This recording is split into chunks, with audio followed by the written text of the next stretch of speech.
Diário de gravação, 7 de junho de 2018. Como ontem eu não gravei Vendamente Não ao Cliente, hoje eu vou ler duas etapas, a parte do dia 6, que foi a de ontem, e a do dia 7, que é de hoje, para a gente não chegar no final do mês sem ter terminado o livro, ok? Então vamos começar da parte que nós terminamos.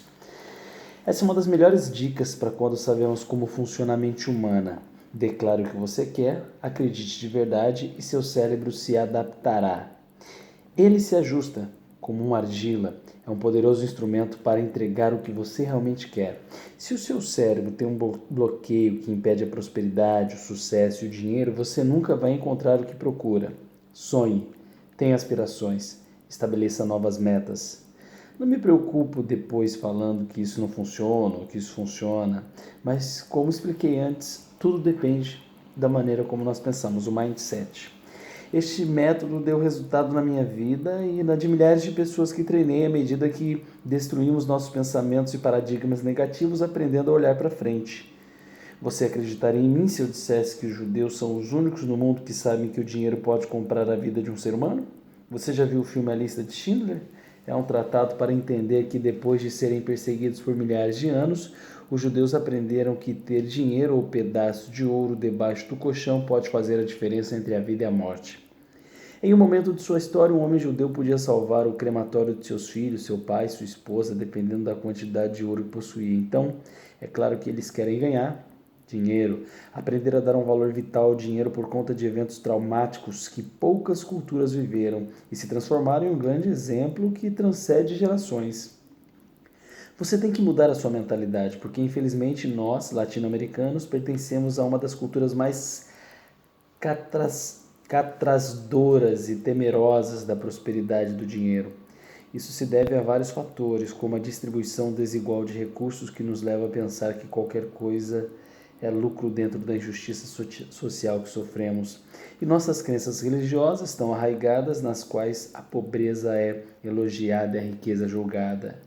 Por isso tenho certeza de que nenhum de nós escapou da história típica na qual, quando criança, seu pai dirigia um carro velho de 10 ou 12 anos ao lado do semáforo, parava um último modelo incrível e seu pai se virava e dizia: o que esse cara deve ter feito para ter um carro assim certamente é traficante. Assim, os latinos, infelizmente, cheios de complexos. Se isso acontecesse nos Estados Unidos, o pai teria dito: deve ser jogador de basquete, um dia eu vou ter um carro assim. O gringo diz isso porque não é complexado, toda a vida foi levado a acreditar que pode, enquanto nos fizeram acreditar o contrário. Você tem que mudar o chip, dizer sim, eu posso e acreditar. Essa é a melhor dica, porque pode transformar sua vida independente da neurovendas. Os grandes vendedores nascem assim ou são formados? Essa é a típica pergunta que fazemos aos nossos negócios. Acredito que são formados, mas algumas coisas que nasceram com os seres humanos que podem facilitar ou complicar a questão. Por exemplo, geralmente nascemos sociáveis, introvertidos ou extrovertidos, mas pela psicologia sabemos que o ambiente em que nos desenvolvemos é determinantemente para que essas habilidades se manifestem ou não.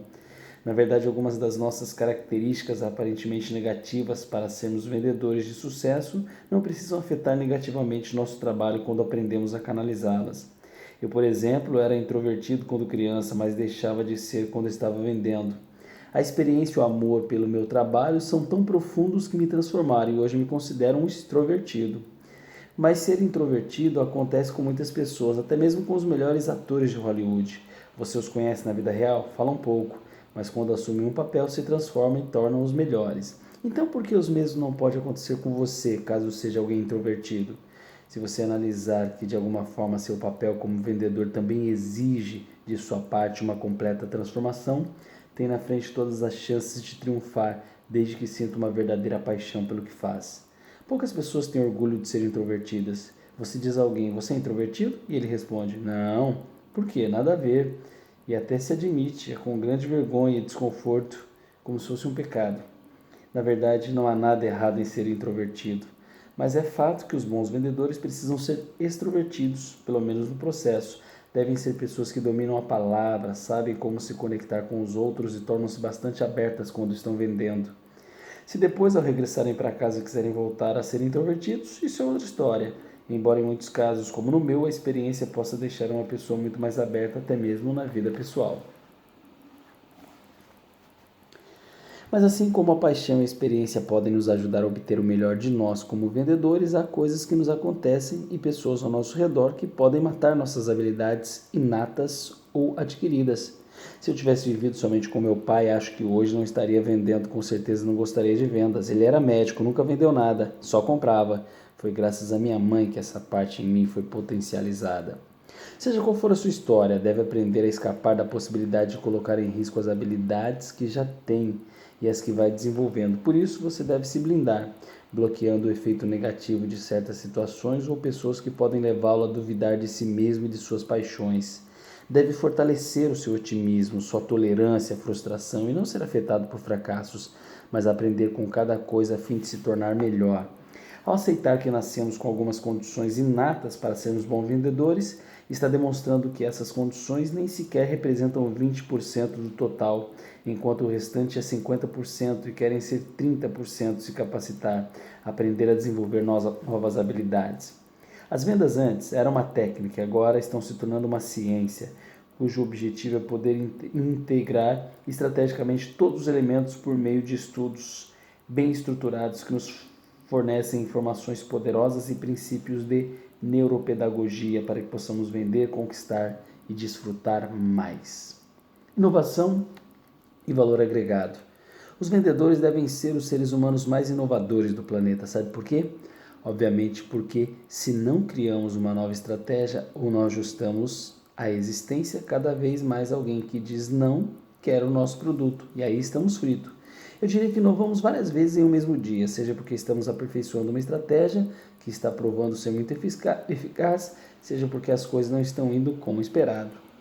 Vamos supor, por exemplo, que em sua programação de trabalho hoje você tenha como objetivo atender 4 clientes. Todos batem a porta na sua cara. A única maneira de amanhã sair e vender com a segurança de que isso não vai acontecer de novo vai se perguntar o que eu falei ou provoquei, em que momento eles se desconectaram e o que eu devo mudar na minha atitude e no meu discurso para que comprem o que estou vendendo. Esse é o processo de inovação mais constante e poderoso que um ser humano pode ter. Reflexão imediata, em tempo real. 15 minutos depois que alguém disser não, transforme um erro ou um resultado negativo em uma oportunidade. No mundo das vendas, como se acontece em muitas situações na vida, costumamos aprender mais com os fracassos do que com os acertos. Assim foi a minha vida e a realidade a todo grande vendedor. Aprender à base de portas fechadas e telefonemas batidos na cara. Mas não somos apenas os mais inovadores, somos também os mais apaixonados. A combinação desses dois elementos é a chave para o sucesso, já que nos dá perseverança e motivação para desenvolvermos as melhores estratégias sem falhar, como demonstraram as neurovendas por meio de diferentes estudos. Devemos entender o que é inovação. Alguns acreditam que é fazer coisas muito criativas diferentes. Não, senhor. Vi centenas de empresas quebrarem por andar como as cegas, com estratégias não só estranhas, mas fora do lugar, na tentativa de ser criativas diferentes. Para mim, para minha equipe, para os que me seguem hoje, inovação significa gerar valor agregado por intermédio do produto ou serviço que vendemos às pessoas. Você acha que Steve Jobs gerou valor? Ele mudou as nossas vidas. Graças a Jobs, a sua inovação do iPod, por exemplo, ouvimos entre 40% e 50% mais músicas por dia. Digo que uma pessoa que experimenta esse incremento já é 17% mais feliz, ou seja, Jobs nos tornou mais felizes. Eu não escutava mais músicas, mas graças a Jobs, meu iPod comecei a ouvir com mais frequência. E isso me transformou, me fez uma pessoa mais alegre. Eu também nunca gostei de dançar, mas passei a aprender um pouco. Não vou dizer que sou um grande dançarino, mas agora sei dançar e gosto muito.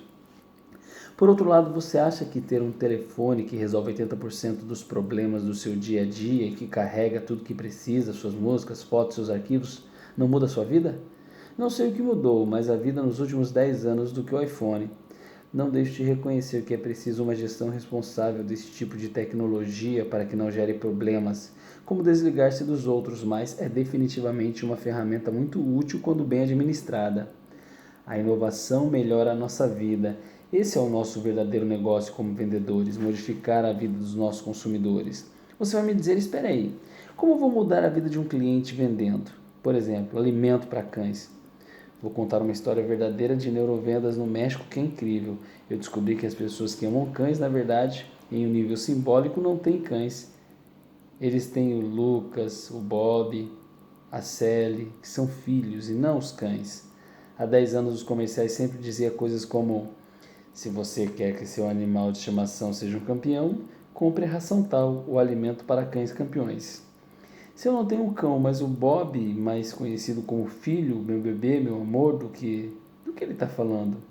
Expliquei aos donos de uma famosa marca de alimentos para pets que a maioria das pessoas ama tanto seu cão, que ele é considerado um membro da família.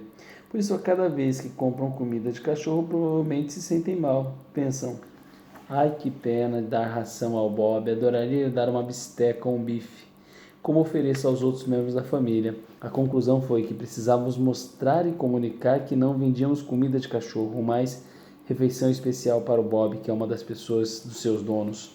O que fizemos foi mudar o elemento do pacote, desenvolvendo componentes gráficos baseados em produtos de consumo humano. Para isso, usamos o layout da caixa de sucrilhos. O resultado foi de fato surpreendente, pois mostramos que a marca sabia e reconhecia que o cliente não tinha um simples cão, mas o Bob, aquele ser especial que o acompanhava e merecia o melhor. E dessa maneira as vendas aumentaram em 22%. Alguns anos depois, as outras empresas de alimentos para cães começaram a fazer o mesmo. Não sei se foi porque comprovaram cientificamente o seu efeito ou se simplesmente nos copiaram. Hoje, se você analisar bem, muitos pacotes de ração canina parecem com os de comida de gente. Isso é neurovendas, compreender profundamente como gerar valor agregando aos produtos para melhor atender às necessidades das pessoas, o que requer aprender a conhecer nossos clientes e saber nos comunicar com eles, já que muitas vezes conectar-se não depende apenas do produto, mas da comunicação que estabelecemos como vendedores. Você acha que humanizar a comida para cães ajuda a vida das pessoas que amam profundamente seu cão? Claro que sim. Eles vão sentir que você está oferecendo algo feito especialmente para o seu amado pet, o que vai abrir sua mente para olhar os outros benefícios do produto que protege a saúde do cachorro. Mas além de tudo isso, o grande valor fornecido é que a marca ficou do lado do consumidor em algo que o deixa realmente feliz. Algumas coisas incríveis, por exemplo, vender carros. Você muda a vida de uma família quando vende um carro. Faz com que todos unam, saiam mais, façam piqueniques nos parques, respirem um ar mais limpo. E amanhã continuamos aqui, ó. Capítulo 8.